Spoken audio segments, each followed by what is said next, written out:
أو أعوذ بالله من الشيطان الرجيم بسم الله الرحمن الرحيم رجونا إلى نار فال ñaan rek lu gën a teew lool ci ginnaaw dañu teew ngir déglu sëriñ Mbàkke ñu yëkkati kàddu bu baax a baax bismillah ok أعوذ بالله من الشيطان الرجيم بسم الله الرحمن الرحيم رجونا إلى نار فال لجنات الكوثر شريف كريم عند توبا وكوثر asalaamaaleykum wa rahmatullahi taala wa barakaatu mbokki jullit yi mbokki taalibe yi noo ngi leen di nuyu di leen ziar ñun waa culturel waa Bergamo ci bis bu màgg bi bis bu tedd bi di bisu bu ñaan di bisu bu sant waaye nag di bisu fàttali bi njàmbaari islam di maam Cheikh Ibrahima Fall tey nag ñu amoon ngeen indil leen ci njàngale ci téere bu tedd boobee ci Jazbul Murid ci ndigalu Sëñ Saliou Ndiaye ndax ni ngeen ko xamee moom dafa ñëw ci àdduna ngir jaamu yàlla te sunu borom bëggee ñu jaamu ko te bañ koo boole ak dara xam ngeen ni Cheikh Ibrahima Fall moom yëmul ci loolee rek waaye da doon yaatal ak tasaare di sunu borom bëgg ci jaamam moo tax Cheikh Ibrahima Fall di wax ci Jazbul Murid maa ngi sant yàlla mi nga xam ne moo def yonent yi ak wàllu yi ñuy magasin yërmande yi sunu borom def leen ñuy seddale yërmande yi sunu borom ci jaamam donc mu def borom xam-xam yi nag ñuy doon yonent yi ginnaaw loolu Cheikh Ibrahima Fall neen mi ngi ñuy digal ñu jaamu yàlla nag ni muñ ko santee ndax sunu borom subhanahu wa taala moo wax ne bu leen jaamu ku dul yàlla maam Cheikh Ibrahima Fall nag nee na mi ñuy dénk ñi ragal yàlla mi aji màgg waaye nag ngir mën a ragal yàlla faaw ngay fàttaliku ne moo ñu sos te moo ñuy delloo ginnaaw bu ñu sosee maanaam sunu borom ni mu ñu sosee doomu aadama jaarale ko ci biiru yaayam génnee ko màggal ko dundal ko jox koy bët tànk loxo ak cër yëpp waaye nag day dem ba yàlla rof ko tële ba mënatul dara mu faat ko delloo ko fa moom Cheikh Ibrahima Fall nee na de la xalaat ak fàttali lii ndax lii nag mooy mujj doomu aadama loolu nee na doomu aadama yi de amul kenn ku àndal sunu borom ci li muy sosee doomu aadama kenn rek fekk ku ca kenn mënu ca dara kenn xamu ca dara sax nag mu ne cey bu ñu xamoon dara ci suñu ñun benn mbir wala ñu xam dara ci suñu mujj mbir ca àllaaxira kon nag nee na nañu sellal ci aaday suuf si nga xam ne ci la suñu bopp di rot te mooy mujj doon suñu tëddukaay te su boobaa de wëlbatiku sax duñ ko mën jëfli sax duñ ko mën te sax boo fàttalikoo bi ngay ndaw dara mënoo ko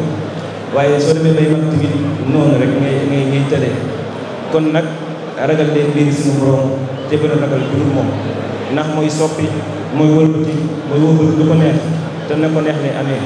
amul kenn kuy wax te nga def lii wala ku koy tere def dara amul sax kuy xëccoo moom mbaa kuy jañanteel moom ci li mu bëgg a def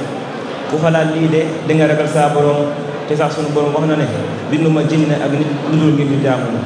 moo tax saa maam Cheikh Ibrahima Fall ne ay yéyi jinne ak nit jaamu leen yàlla topp leen yàlla te ngeen ragal ko ndax ku ko topp yàlla ak yonenteem di nga texe kon nag ñu daal di jox kàddu bi soxna maam Fatou Ndiaye. macha allah sëñ Khadim Guèye kon dañuy jox kàddu bi maam Fatou mu tënk ko rek ci kàddu yu gaaw ci italien incha allah bisimilah soxna Fatou.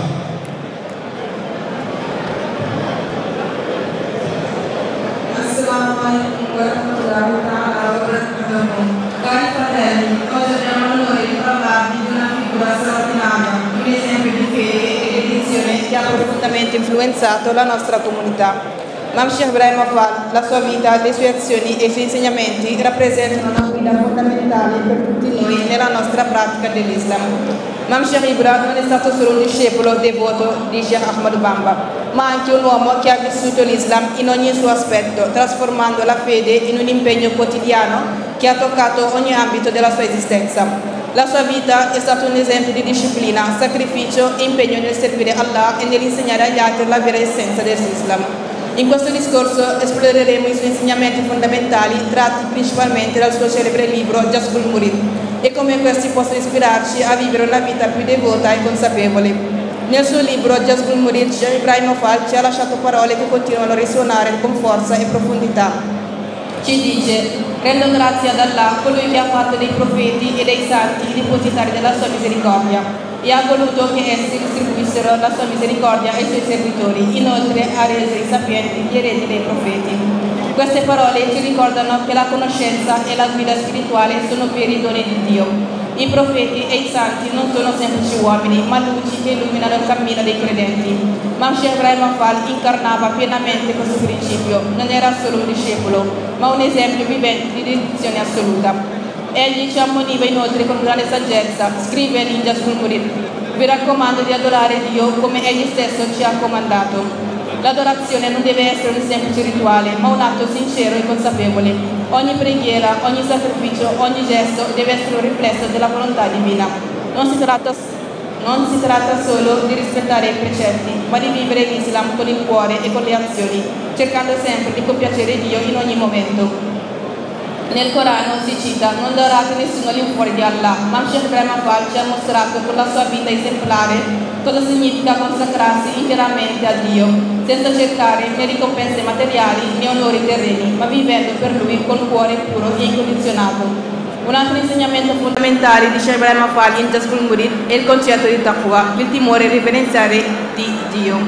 Ci dice sempre nel suo libro: vi esorto ad avere il timore di Allah, l'Onnipotente. Temere Dio non significa solo avere paura della sua punizione, ma vivere con la consapevolezza costante della sua presenza in ogni istante della nostra vita. Imam Sheikh Ibrahim Afal ci ricorda anche che siamo solo viaggiatori su questa terra e che il nostro tempo qui è limitato, dicendoci nel libro: pensate al vostro ultimo giorno su questa terra. Quando esso giungerà non potrete più muovervi, né voltarvi, né fare nulla, nemmeno sputare. Queste parole sono un potente monito. Non dobbiamo sprecare il nostro tempo, investiamo delle buone opere, nelle azioni che piacciono a Dio, perché quando lasceremo questo mondo solo esse rimarranno a testimoniare che siamo stati. Un concetto rivoluzionario nei suoi insegnamenti è che il lavoro stesso è un atto di adorazione. Imam Sheikh Ibrahim Afal ha dimostrato con la sua vita che ogni fatica compiuta con sincerità è un atto di devozione a Dio. Non basta pregare e recitare il Corano, dobbiamo essere attivi nella comunità, servire gli altri, lavorare con onestà, impegno e con la consapevolezza che ogni nostro sforzo è un atto di adorazione. Essere veri credenti, secondo Imam Sheikh Ibra, non significa limitarsi a compiere atti di devozione come la preghiera, ma piuttosto vivere l'Islam in ogni momento della nostra vita. Egli ci insegna che ogni nostra azione quotidiana deve essere compiuta con l'intento di soddisfare Allah e di continuare dal benessere della comunità. L'Islam è un cammino di impegno costante che trasforma ogni gesto in un atto di servizio divino.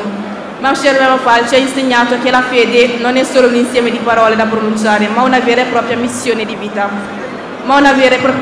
Dobbiamo seguire il suo esempio, adorando Allah con sincerità e purezza, temendo il suo giudizio e mettendo la nostra energia al servizio della giustizia e della verità. Come egli stesso diceva in Jazbul Murid: o voi jinn e uomini, adorate Dio, obbeditegli e abbiate timore di Lui, poiché chiunque segua Allah subhanahu wa ta'ala e il suo profeta sallallahu alaihi wa sallam troverà la vera felicità e sarà tra i beati. Assalamu alaikum wa rahmatullah.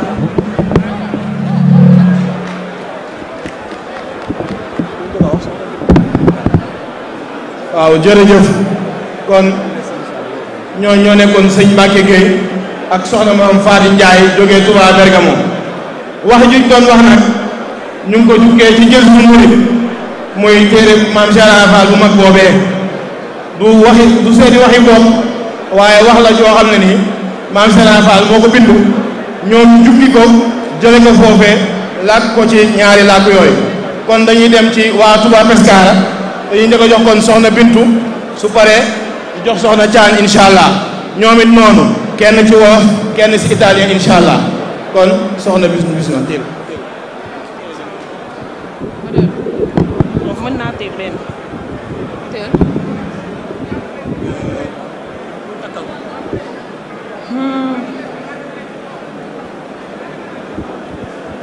A'udhu billahi minash shaitani rajim. Bismillahirrahmanirrahim. Wa sallallahu ala sayyidina Muhammadin wa sallama tasliman. Mbokki jullit yi, mbokki taalibe yi, ba ñu leen nuyoo di leen ziar. Waxtaan bi ñu bëgg a waxtaanee tey ñu ngi bëgg a waxtaanee wolofal bi nga xamante ne sëñ Modou Moussa Ka indi na ko ci diggante sëñ bi ak Maam Cheikh Ibrahima Fall. mi ngi ciy wax ne àddina ndax day bëgg a jeex am gaa yu baax yeey bëgg a jeex am mbër yu ndaw yeey bëgg a seex moo gaa yi xam naka pexem ka xamle woon ak tarbiya ak ka xamoon ak tarbiya moo buñ demee ba surga ya ku leen di wax nag luy pexem ka woote woon ca àdduna ba ñépp wuy si fàdduna nañ jéema dëddu àdduna te jéema wuy ji mooy pexem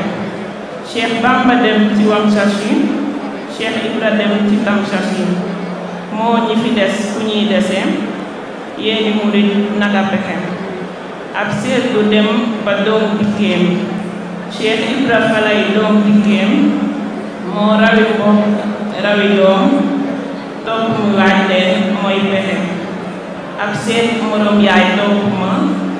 sëriñ murit yaay topp ma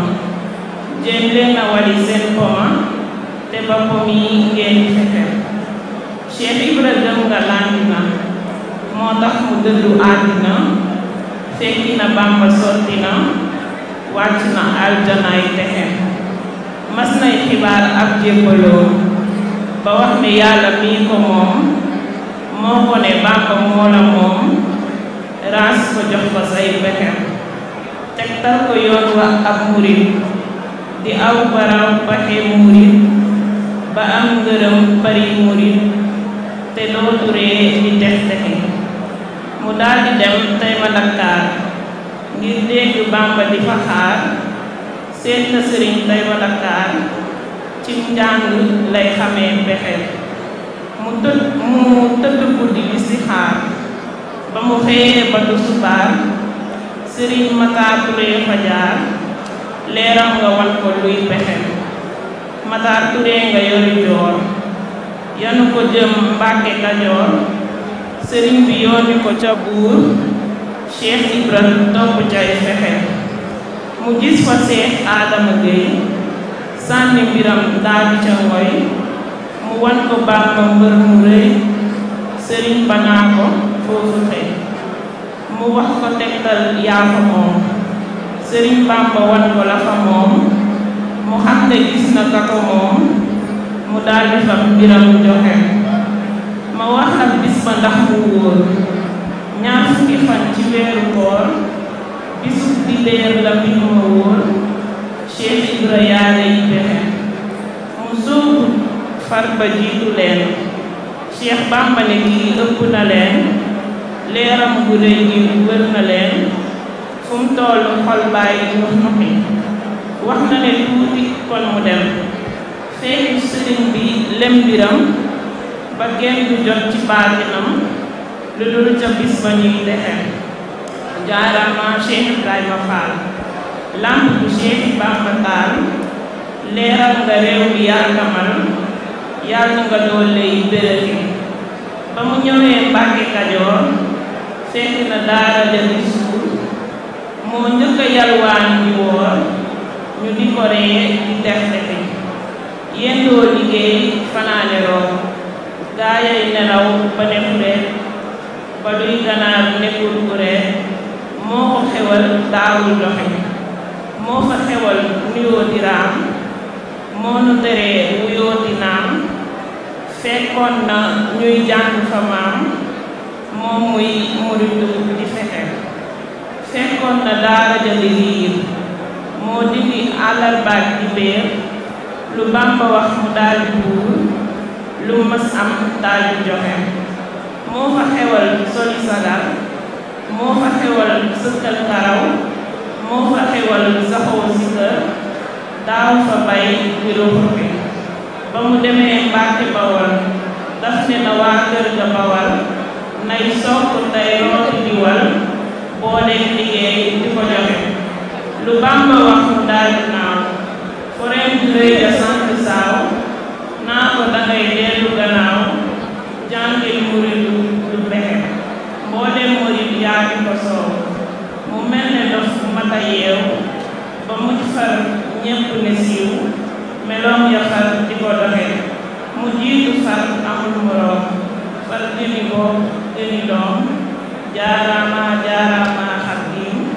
wàcc nga wàccaale ndeket. yow Moussa ñu lañu doon digal naka nga te nga dugal ku aw sa mboor duñ ko mbugal garmi yi yaa tax ñuy texe yaa njëkk a jébbe la sa xol fekkoon nga gaañee xor-xoral ña lay setal ña lay ndëxal yaa wane ngir mi ñuy doxee yaa xam sëriñ bi yaa xarañ daawoo warante kub sëriñ bàjjo bi yaa bari njëriñ waane wi yàgg ngaa naxe am ngay ngërëm ba am dërëm fab ngay dërëm jëndee ngërëm loo mësa am tàbbal këram ay junni daal nga daa joxe nga àddiyee ngéléem yu safi nguur du safi koom soldaar sa yaa joxe sa doom Faadilu Faal am nag texe sa ndaw ga daa dem ba Gabon di yóbbu ay saaku yu rong di war ca gaal ya yori boŋ doo denc lëf ba muy maxe yaa tax nga mel ni ak saxaar ku nar a dem dana fa jaar kuy ñaari paas na seeti gaar bum nag banaa na ko pexe ndëgëm dangaa xebbet sa paas waaye wata yaa nga fa gaaraas seetal ma wax ci te xiyaas ndëgëm dangaa am looy joxe baayaay saxaar doomay wata kuy xamle yàlla du fi të ku ci àndaar góob tey mata jiyal ci taw buy bëx bëxi Cheikh Bamba taawloo Moustapha Cheikh Ibra taaw baay Moustapha diggante Marwata ak Safa kuy aji war na faa doxi Cheikh Bamba am nam faadilu Cheikh Ibra am nam faadilu ku xam na faale faadilu kon ak muccam du toroxi Cheikh Bamba bégle nam Bachir Cheikh Ibra bégle am Bachir mbég moo ci dem lekk ba suur jegeel ma kay toog kuy joxe Cheikh Bamba am nam Abdoulaye Cheikh Ibra am Abdoulaye Abdou mu nekk mën na waay bul weddi ceebu kaay texe yàlla nañu aw seeni tànki baay ba mujj dooni seeni baay ba mujj boole seeni gaay amina ndax ñëpp texe Cheikh Ibra dem na wàcc na lu mu mësa aajoo faju na ba xëy na cib àjjana nan faru tey andi pexe kenn mësa gis sa sangu booy du daw ku koy musloo ko njuy moo jara woy te jara jooy moo àddinaa mën a naxe déglul ma li fi ay ndamam ba gaay yi doole xam mbiram ba xol yi bég ba dellu gëm léegi ragal yi yox yoxi jaaraama ndey Seynabu Njaay loo soxna jaara yor di jaay yaa ko mosol waa njariñ njaay saw ñaan doon na yaa texe diggante njukki ak ñamatil dañ daa dajey naani butéel yaa tax ñu jébbalu coteel faal njaga yaara yi pexe mu la ki saga gi sugeer dañ daa falew ki fali fuur yaa tax ba dina di fa leer toxoon nga fóon bañ daa doxe doomi damel ya fa ne woon yaa dama mbir mañu ne woon tey ñëpp a ngi fi nun kenn amatul lu muy fexe yaa yóbbu mbaaxaan ca xafóor yaa tax ba xool ba dootul fuur yaa tax mu saan yetu nguur fab yetu ngëm di laaj pexe te xam ne mës naa yor junjung fu mu jëm géwal yena kundung muy xas di bàkku ci ngorong tey mu yam ak ñun ay pexe yaa tax ba Abdoulaye xaar taxaw fi bunt di fa xaar woyof lu bay lekk Dakar ngir sopp Bamba miy joxe te xam na moo doon doomi buur lu mu mës a wax ñu daldi buur la dalee mbaakool ba Kajoor seeni pexe yaa tax ba sonna may na faal ak ngañ siree ki laal la faal gën doomi soxna yi fi taal diina juree ju ñuy doxee te xam na seeni baaye moom feder ba taalagu tak kanoom koo mës a gis ay jamonoom xolam ba daaw yox yoxi yaa tax ba Abdoulaye njëxib lambi ndigal far na ko ëpp la gaaya giiroo moo ko xab tabax na ay kër di joxe te mës naa dox fii moom tey ji mu mët sëkk boroom nga denc doomam dib goroom lii doo yo xar baax duy pexe Cheikh Ibra Fall amul moroom sàkk na mbër yi roy ci moom leeral na penkoom ak soro ak soom luy yàq dootul ñux ñuxi allahumma salli ala sayyidina muhammadin wa sallim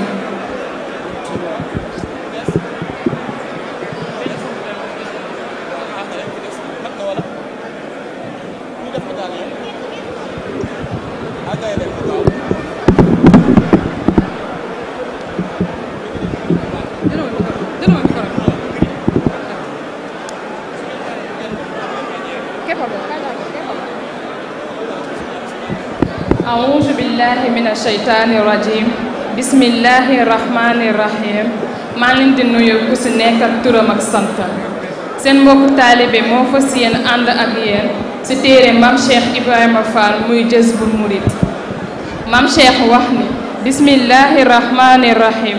faslul fi birri walidayni lii bunt la si baaxee sa ñaari waajur wa ma wajaba ak yasawar baynal walidayni wa waladihi ci diggante doom ak ñaari waajur wa amma birul walidayni naka njekk ci sa ñaari waajur maam Cheikh Ibra nee na wajibun lu war la farata la bil kitaabi wa sunna ndax alquran moo ko wax sunna dëggal ko wala ijmaa yi borom xam-xam yi fóore yi yëpp ànd nañ ci loolu ni lu war la wa huwa te moom daal nekk ji may wax antu haashirahuma bil mahruf nga ànd ak ñoom ca na mu gën rafetee ci ak mbaax wala tuhaashirahuma fil muharrami waaye bul ànd ak ñoom ci lu xaraam walal makruhi déedéeti lu ñëpp sib sa ñaari waajur warhamhuma yërëm leen wadu lahuma bil xarib te nga ñaanal leen ci yiw ñaanal leen jàmm in kaana muslimayni mam Cheikh nee na segam ñi ay jullit lañu na nga leen di ñaanal di leen toppatoo guddi ak bëccëg wa akrihuma ak di leen teral mastataata sa kemtalay kàttan di leen teral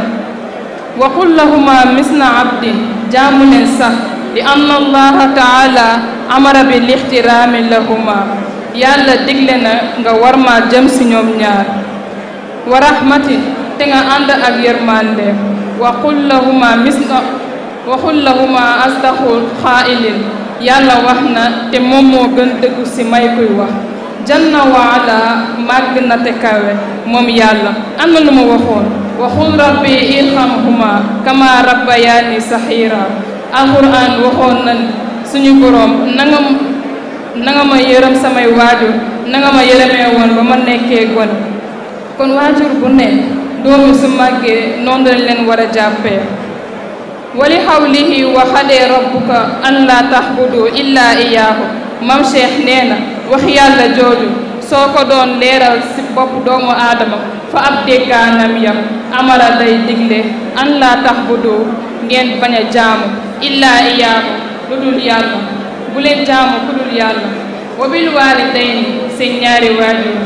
ixsaana rafetal leen imma yablu xanda ilakal kibra axdahuma aw kilahuma fala taxul lahuma ufin nee na loolu alquran digle woon rek lay bamtu mooy maanaam kenn su ñoom ñaar àggee ci ak mag wala ñoom ñaar ñëpp ñu faatu su boobaa fala taxul lahuma bu leen saaga wala tanharhuma bu leen gët waxul lahuma xawla karima na ngay wax ak ñoom njekk ak teraanga wax ju dal wa asin ilayhima fi kulli hin waxtu bu nekk nga di leen nemmeeku di leen seet waaw léeg-léeg boo leen gëjee gisee wala dëkkoo leen nga woo leen téléphone weekend bu jot nga xëy dem di leen nemmeeku di leen seet nga di leen woo su fekkee liggéey bi da laa tënk su fekkee yàgg ñoom yéen a dëkk ci kër gi waxtu bu nekk demal seet bàyyi loo soxla woon ba amoo loo yónnee wa fi kulli mawdahin ak barab bu mënti doon maam Cheikh nee na wala tukrihuma lu mat a dégg mi ngi nii bu teral say ñaari waajur baynan naasi ci bëtu nit ñi di warmaal di leen teral di leen sukkal di leen raamal wa tarkahuma fii xalaahim te boo wéetee ak ñoom loolu doo ko wane bu nit ñi teewee nga warmaal say waajur nee na loolu ku koy def jëfi naq rek ngay def li am naka tarisahuma ëllëg yaa leen di donnu in kaana hayyan lii dund nga bu la yàlla mayee dund yaa leen di donnu baxdahuma ginnaaw seen rabbaka li xubbil xidmati moom dañ la war a bëggloo ab liggéey wal xidmati lillahi taala te liggéey ku ko mën def yàlla dong moo tax nga di ko jëfe wama ahdahuma lillahi sa ñaari waajur ku leen liggéeyal ngir yàlla ku leen warmaan ngir yàlla mam Cheikh nee na fa xat axsana kooku de rafetal na kon Baay Faal ñoom it bu ñu xëy rek mere seen waajur yi gedd leen dem man daal ci sëriñ bi laa nekk yéen daal xamagoo leen yàlla da ngeen tardé yéen tamit Baay Faal mam Cheikh ndigal lu muy digle rek nee na ku sa ay waajur mere maasaaleel ak ñoom ba am dëgg kon mam Cheikh moo ko njëkk a digle nee na waajur yi ñoom tamit teral leen rek ngir yàlla baxdin huma lillaahi képp ku leen liggéeyal lillaahi fa xat axsana rafetal nga wa man ahdahuma li xay képp koo xam ne yaa ngi def li xayrillaahi te yàlla taxul nga jépp leen faxat Canada nee na dangay alku te kon waajur yi dañ leen di bàyyi xel kon loolu naka ñëpp bàyyi xel xaala huwa taala li anna al insaana li rabbihi lakanuut mam Cheikh Ibra nee na boobu doomu aadama ku ñàkk kóllëre la innahu ala zalika la shahid alquran nee na ku ñàkk kóllëre boobu nee na da koy féddale waxtu bu nekk da koy wane wa innahu li xubbil xayri la shahid ba noppi bëgg lu baax kon fii mam Cheikh Ibrahima Fall dafay digle doom dafay jàngale diggante waajur ak ay njabootam ni njabootam war a doxalee ak waajuram comme ni ko yonent bi sallallahu alayhi wa sallam jàngalee si xadis bi ridallaahi fii ridal walidayni wa suxtullaahi fii suxtin walidayni ngërëmal yàlla mi ngi si ngërëm ñaari waajur waaye tamit merum yàlla mi ngi si merum ñaari waajur asalaamaaleykum wa rahmatullah taala wa barakaatu.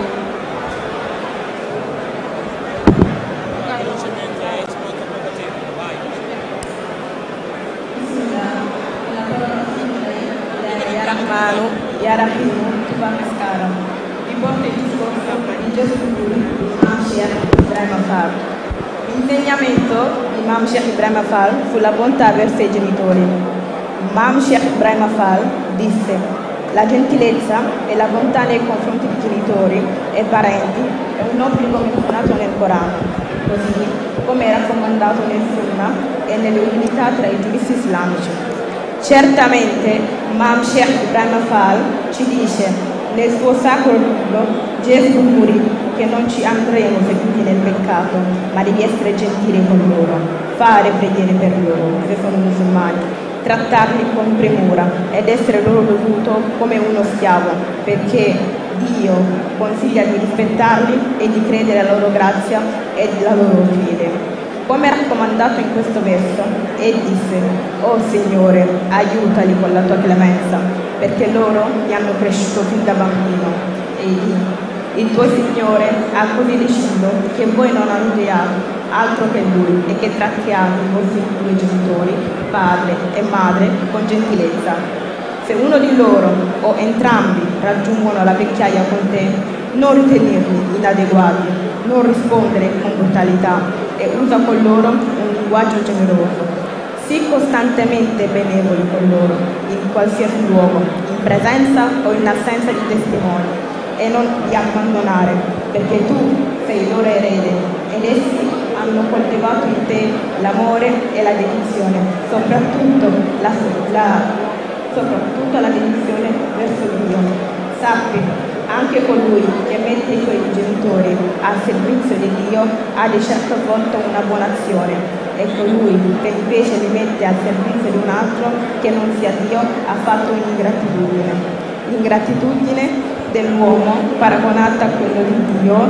in realtà l'uomo è ingiusto, ingrato verso il suo Signore. Pertanto egli è testimone di questo, e per l'amore e le ricchezze che certamente finiranno nel fuoco ardente. Così ci sono genitori che non spingono i loro figli ad impegnarsi nella via di Dio, genitori che si lamentano quando i loro figli cercano l'approvazione di Dio e che ci sgoiscono quando cercano di ottenere dei beni terreni.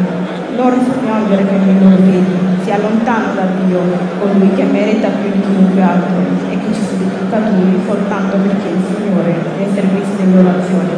Non sta forse scritto sul libro sacro: Dio ha creato voi e le vostre azioni,